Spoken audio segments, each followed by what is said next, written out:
Broadway conocemos Nueva York, la ciudad de los rascacielos por excelencia. Estoy en Central Park, el parque urbano más visitado de los Estados Unidos y probablemente del mundo. La ponte de Brooklyn une los distritos de Manhattan y Brooklyn y fue construida entre 1870 y 1883.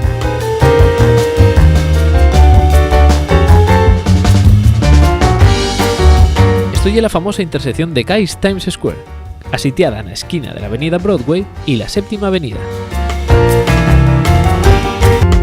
Seguimos el nuevo camino conociendo la Estatua de la Libertad.